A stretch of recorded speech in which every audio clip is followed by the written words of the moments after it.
السلام علیکم ورحمۃ اللہ وبرکاتہ۔ الحمدللہ رب العالمین، اللہم صلی علی محمد وعلی آل محمد۔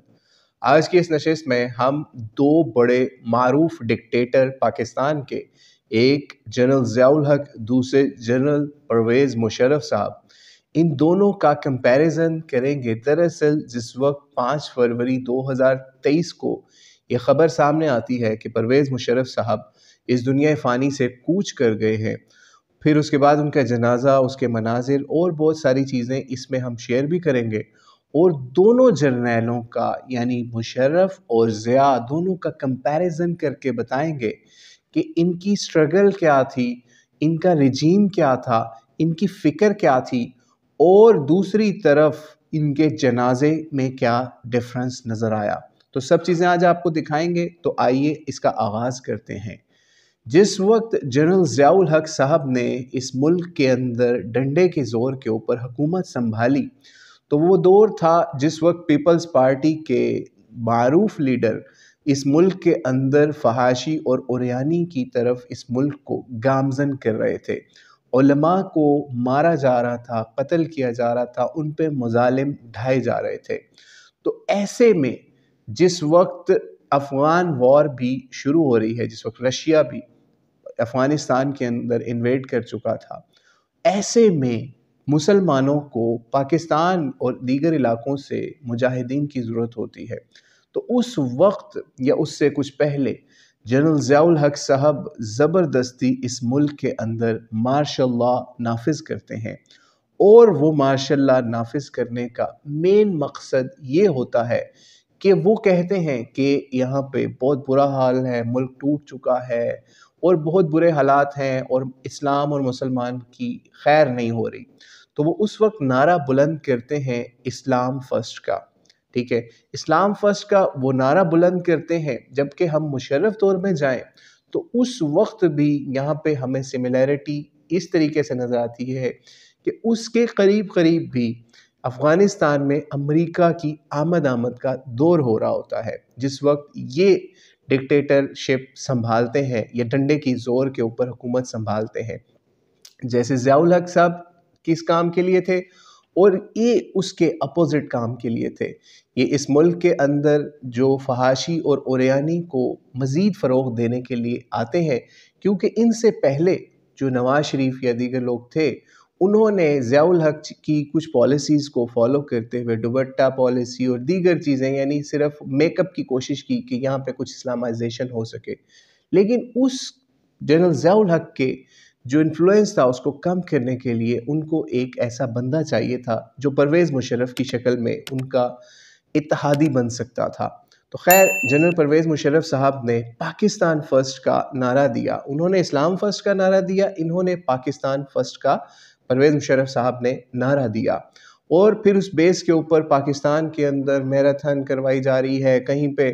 آپ کے پاسپورٹ سے اسلام مذہب کا خانہ نکالا جا رہا ہے، کبھی کوئی مسئلہ اسلام یا مسلمانوں کے ساتھ کیا جا رہا ہے، کبھی افغانستان کے اندر پاکستان سے سپلائی لائن جا رہی ہے۔ سارا کچھ پرویز مشرف صاحب نے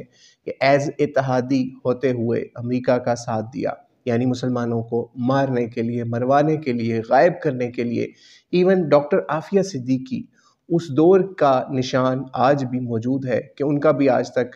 واپسی کا کوئی نشان نظر نہیں آتا۔ اور اس کے علاوہ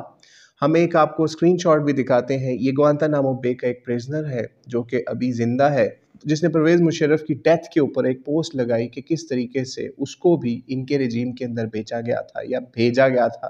امریکہ کے ہاتھوں۔ تو یہ تھے پرویز مشرف۔ پھر جنرل ضیاء الحق کی طرف ہم واپس آتے ہیں، تو انہوں نے بھی جو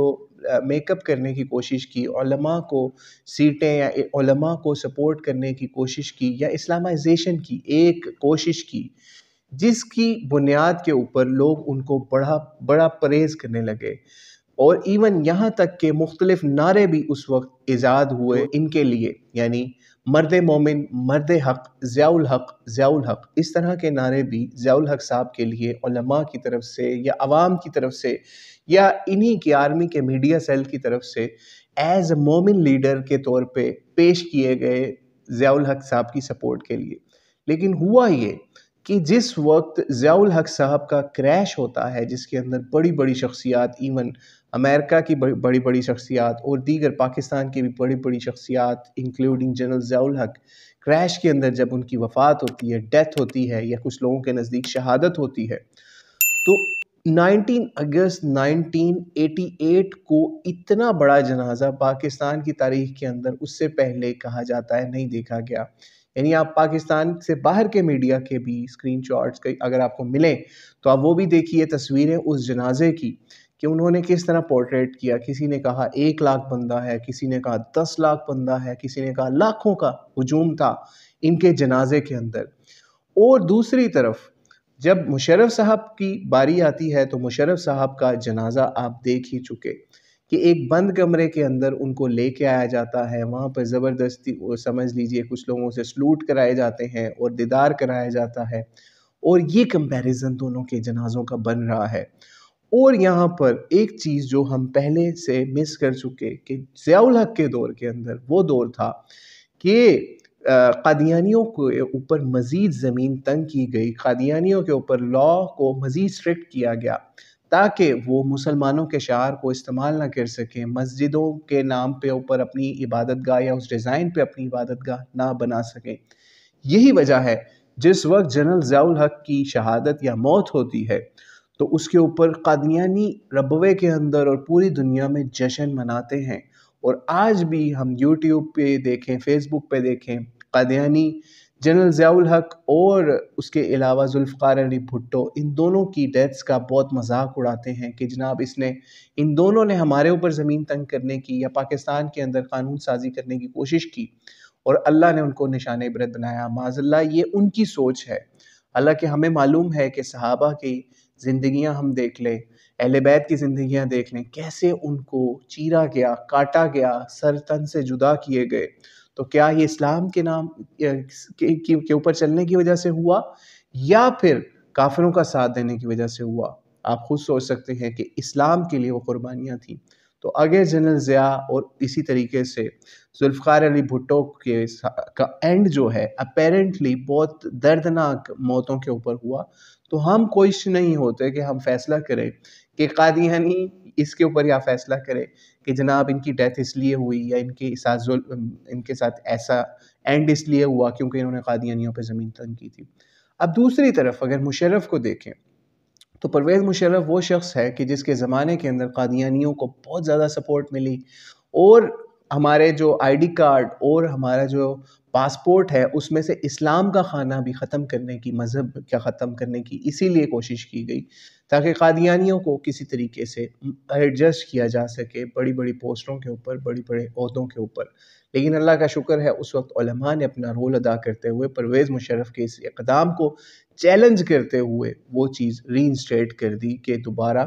آپ کے پاسپورٹ کے اندر مذہب کا خانہ بحال کروا دیا گیا. تو آپ نے یہ دیکھا. اور ایک چیز یہاں پر پرسنل واقعہ بھی بیان کرتے چلیں کہ ہماری مسجد کے اندر ایک بار ایک قادیانی شخص مسلمان ہوا، کیونکہ اس کی جب والدہ کی ڈیتھ ہوئی تو اس کے بعد وہ مسلمان ہو گیا، کیونکہ اس نے کچھ ایسے مناظر دیکھے ان کے جنازے کے اوپر کہ ان کو تدفین کے حوالے سے جو قادیانی کرتے ہیں اس کا بھی وقت نہیں ہے. تو وہ سمجھ لیجئے مسلمانوں سے متاثر ہو کے مسلمان ہو گیا اور قادیانیت کے اوپر لعنت بھیجی. وہ شخص یہ بتایا کرتا تھا جو مسجد میں ہمارے اسلام قبول کرنے آیا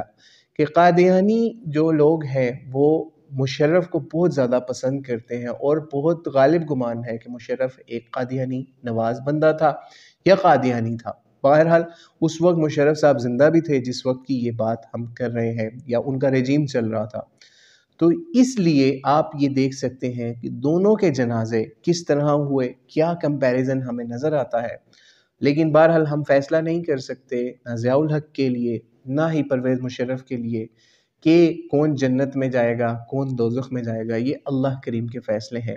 بہرحال جس نے بھی اسلام کا برا چاہا، مسلمانوں کا برا چاہا، یا مسلمانوں کے خلاف اس نے کفار کے ساتھ مل کے کچھ کیا، اللہ کریم اس کے اوپر کروڑوں اپنی لعنتیں فرمائے، اور اللہ کریم اس کو عذاب جہنم اور ابدی جہنم کے عذاب سے اس کا فیصلہ فرمائے. ہماری یہ دعا ہے اللہ کریم سے. اور جس نے اسلام کا ساتھ دیا، یا مسلمانوں کی سپورٹ کے لیے اصل میں کچھ کیا، دل سے کچھ کیا، تو اللہ کریم اس کے لیے جنت الفردوس میں اعلیٰ مقام عطا فرمائے۔ اور آخر میں یہ چیز نوٹ کر لیجئے کہ Islam has to one with you or without you. Now it's your choice that you come with Islam or you lose without Islam. Assalamu alaikum wa rahmatullahi wa barakatuhu.